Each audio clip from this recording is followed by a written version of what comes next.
When you first start out running, it might feel like this big task that you need to get done, or it could be very relaxing. It might be a very easy undertaking, or it could be this big cloud hanging over you, something that you feel you need to get done. So today, let's talk about how to start running. Now, if you're new here, my name's Arno. The channel's Run Arno Run, because I run, and I make all kinds of run-related videos. So if you don't want to miss out on any of those, subscribe down below and give the video a like. Maybe you've never run before. Maybe you used to run in school and you want to pick it back up again, or maybe you just stopped training because of COVID-19 and now you have to start your training over again. We all have our different levels that we start at, and we all have different reasons for running. You might enjoy the peace and quiet during a run, or maybe you're running for weight loss. You're running for health reasons, or maybe you're just running because you know you get a free banana at the end of a race. Whatever the reason or level that we run at, we all have to start somewhere. So how do you start running? Well, let's start with what do you need to go running?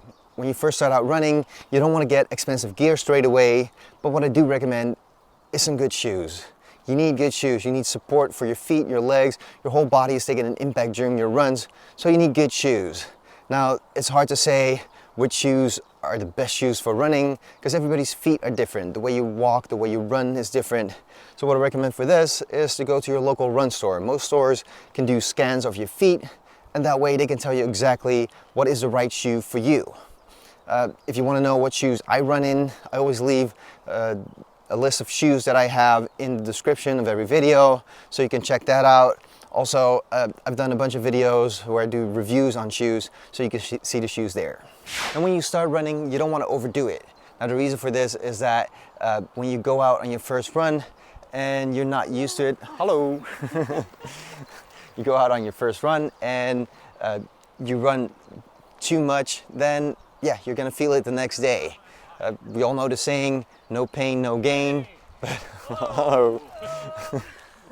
But if you overdo it and you can't walk for 3 days, it's gonna hurt your motivation. You're not gonna wanna go out running the next time. So try and take it easy on your first run. I know if you're pumped to go out there and you're excited to go running your first run, then the adrenaline might carry you and might actually make you do more than you should. So try and pace yourself and keep your run to a realistic distance. Okay, so what distance should you start at? That really depends on the person. If you've never run before and you're overweight, then you might want to start by just walking 1 mile. You can build up the distance and start running parts of that distance.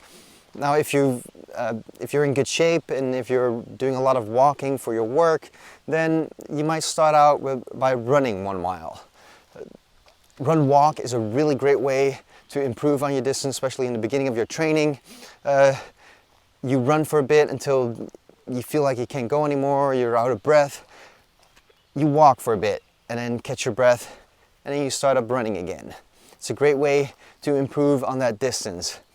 Now, it's really hard to tell where you should start at, but it's something that you can determine on your run.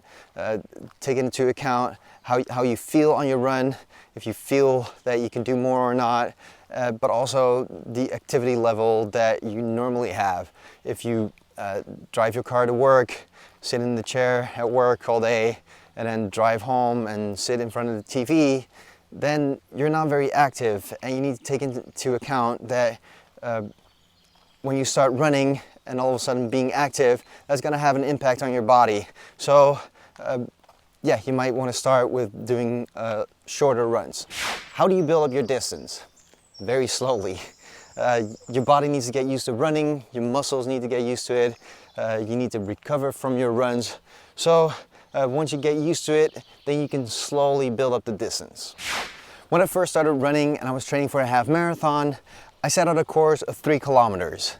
I was already in decent shape from playing other sports, but the 3 kilometers was a long distance for me to run in one go.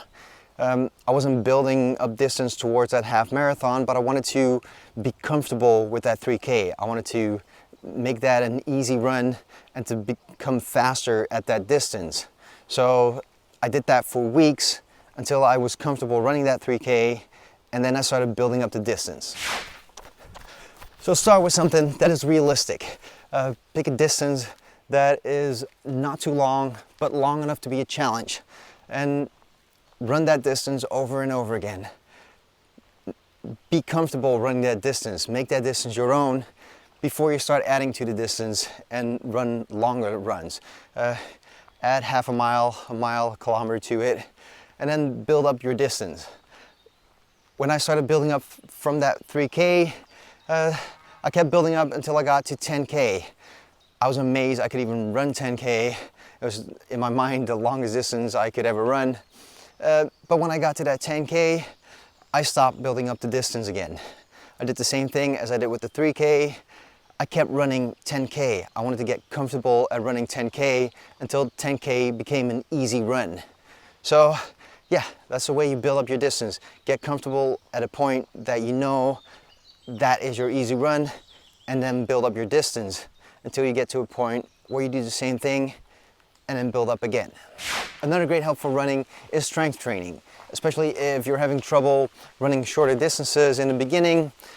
The strength training can really help build up that muscle strength that you need for your running. Now, I know what you think. I just want to go running. I don't want to go to the gym. I don't want to do a lot of exercises. But these are pretty easy exercises that you can do without weights. You can do them at home or even at work sometimes. So, I've made a video with a lot of different exercises that you can do to help you as a runner. I'll leave a link down in the description and a link up here so you can go check it out.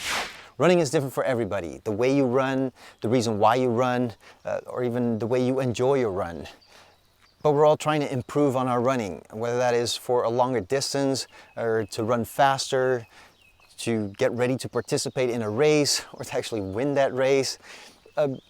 We're all training our running, but we all have our own goals. If you have any questions about your training, about how to improve on your running, let me know in the comments. Ask me questions, I'll be happy to answer them. If you're new to the channel, I have a lot of videos on run training, so make sure that you check those out. Now until next time, get out there and run.